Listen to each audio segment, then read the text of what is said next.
इदानीं वेद स्वाध्यायो भविष्यति। अद्य यजुर्वेदस्य पंचमोऽध्यायस्य 39 मन्त्रस्य स्वाध्यायो भविष्यति। स्वाध्यायमान मन्त्रस्य पठित्वा गिर्वणो गिर इमा एतेतानि प्रथमानि पदानि सन्ति।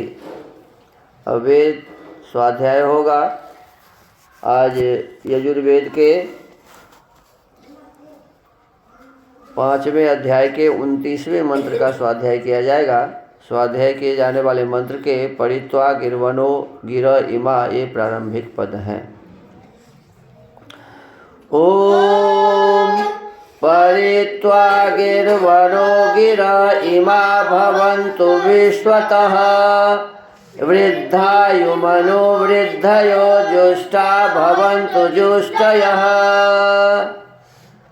इस मंत्र के ऋषि हैं परित्वेत्यस्यौ तथ्यो दीर्घतमा ऋषि ईश्वर सभाध्यक्षो देवते अनुष्टुप छंदः गांधारः स्वरः।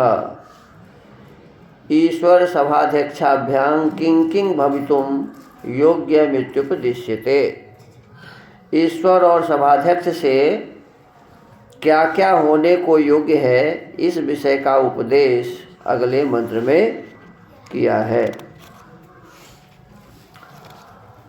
पदार्थ हेन गिर्वणः स्तुतियों से स्तुति करने योग्य ईश्वर व सभाध्यक्ष।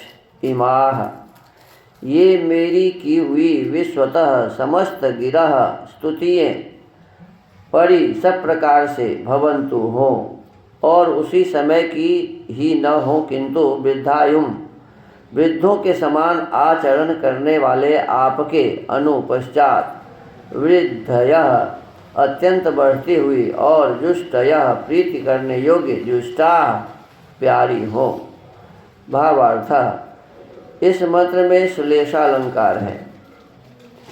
हे मनुष्यों, जैसे संपूर्ण उत्तम गुण कर्मों के साथ वर्तमान जगदीश्वर और सभापति स्तुति करने योग्य हैं, वैसे ही तुम लोगों को भी होना चाहिए।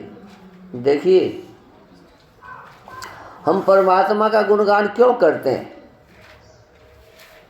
परमात्मा का गुणगान इसीलिए करते हैं कि जिस शरीर को पाके हमें गर्व होता है कि मेरा मुंह इतना सुंदर, मेरा हाथ इतना सुंदर, मेरा शरीर इतना अच्छा, मेरा दिमाग इतना बढ़िया, ये जो मुझे गर्व हो रहा है तो किस कारण हो रहा है? क्या इस शरीर को हमने बनाया है? इस आँख को, कान को, नाक को, हाथ को, पैर को हमने बनाया है? जिस मुख को आईना में देख के हमें ये होता है कि मेरा मुंह सुंदर है, ये सुंदर मुख मैंने बनाया है? माँ से पूछो तो माँ भी बोलेगी कि नहीं, मैं इसे नहीं बनाया।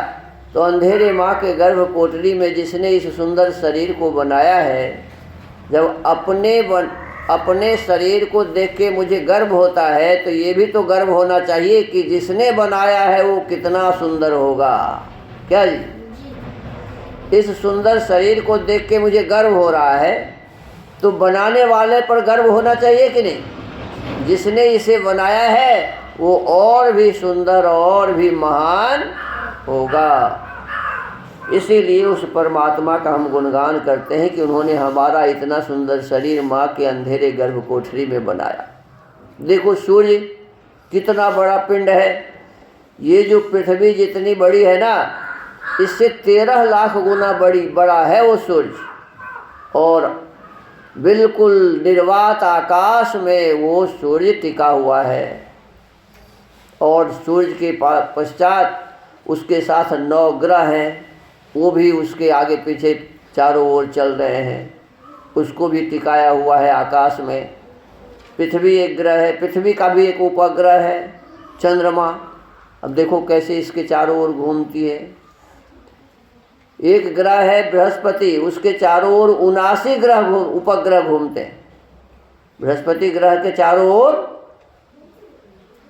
70, 9, 79 उपग्रह। यही चंद्रमा जैसे पृथ्वी का एक उपग्रह है, ऐसे बृहस्पति के 79 उपग्रह हैं और सभी उसके साथ घूमते हुए सूर्य के चारों ओर भी घूम रहे हैं। तो ये जो निर्वात आकाश में बिना किसी सहारे के एक दूसरे के आकर्षण से सारे ग्रह उपग्रह चल रहे हैं और सूर्य के चारों ओर सभी चल रहे हैं। सूर्य का ये सौर मंडल है और केवल एक ही सौर मंडल नहीं, ऐसे ऐसे अनंत सौर मंडल हैं, एक ही सूर्य नहीं है, अनंत सौर मंडल है। आखिर इतना विशाल ब्रह्मांड को बनाने वाला कोई है कि नहीं? इस ब्रह्मांड को बनाने वाला उस परमपिता परमात्मा का हम गुणगान इसीलिए करते हैं कि उन्होंने हमारे सुख के लिए इस संसार को इतना सुंदर बनाया है। एक एक चीज़ को देखो, फूल, अनेक प्रकार के फूल हैं, गेंदा, गुलाब, चमेली, केवड़ा, पता नहीं क्या क्या, और सबके सुगंध अलग अलग हैं, सबके सुगंध अलग अलग हैं। इस प्रकार के सुगंधित सुंदर श्रेष्ठ संसार को देख के, इन पुष्प आदि को देख करके, इन ग्रह उपग्रहों को देख करके, अपने इस शरीर को देख करके हमें एहसास होता है कि वह परमपिता परमात्मा बहुत ही महान है और उस महान परमेश्वर ने इस संपूर्ण गुण कर्मों से युक्त इस संसार को बनाया है। जैसे वो परमात्मा उत्तम गुण कर्म स्वभाव से युक्त है, वैसे मुझे भी उस गुण कर्म स्वभाव को अपने जीवन में धारण करके ईश्वर के जैसे महान बनने का प्रयास करना चाहिए। ऐसे ही अब देखो, हमारा देश है, हमारे देश में राष्ट्रपति होते हैं, प्रधानमंत्री होते हैं, अनेक प्रकार के बहुत सारे मंत्री होते हैं, फिर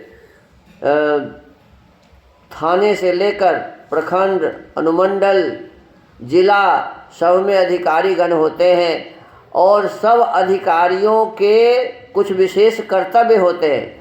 जो अधिकारी जितना अच्छा काम करता है उसका उतना ही अधिक गुणगान होता है, और जो बेईमान होता है, जो बेईमान अधिकारी होता है उसका गुण गाया जाता है क्या?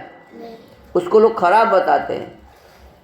तो अच्छे गुणों से युक्त जो सभाध्यक्ष हैं, अच्छे गुणों से युक्त जो कलेक्टर हैं, एसपी हैं, डीएसपी हैं, बीडीओ हैं, सीईओ हैं, दरोगा है, प्रधानमंत्री है, राष्ट्रपति है, जो जितने अच्छे गुणों को अपने भीतर में धारण किए होते हैं उनको उतना ही अधिक लोग चाहता है, लोग उसको उतना ही अधिक चाहता है। तो हमको आपको विशेष रूप से उस परमपिता परमात्मा से और अपने इस समाज देश में जो सभाओं के अध्यक्ष हैं, जो राष्ट्र के अध्यक्ष हैं, जो जिला के अध्यक्ष हैं, जो अनुमंडल के अध्यक्ष हैं, ऐसे लोग जो अपने गुणों से सभा को चलाता है, संचालित करता है, ऐसे लोगों के गुणों से भी गुण को सीख के अपने जीवन को श्रेष्ठ बनाने का प्रयास करना चाहिए। गुणों को सीख के गुण से युक्त होकर अपने इस जीवन को सुखी बनाना चाहिए। तो आज के इस वेद मंत्र के माध्यम से हमने सीखा, जाना कि जैसे परमात्मा अनेक प्रकार के गुणों से युक्त हैं, जैसे किसी सभा के अध्यक्ष अनेक प्रकार के गुणों से युक्त होते हैं, वैसे ही हम सबको भी अनेक प्रकार के गुणों से युक्त होकर के अपने जीवन को सुंदर और श्रेष्ठ बनाने का प्रयास करना चाहिए। तभी ये मनुष्य का जीवन सफल होगा, अन्यथा नहीं। तो इसी स्वाध्याय के साथ आज के इस स्वाध्याय के क्रम को विराम देते हैं। ओम।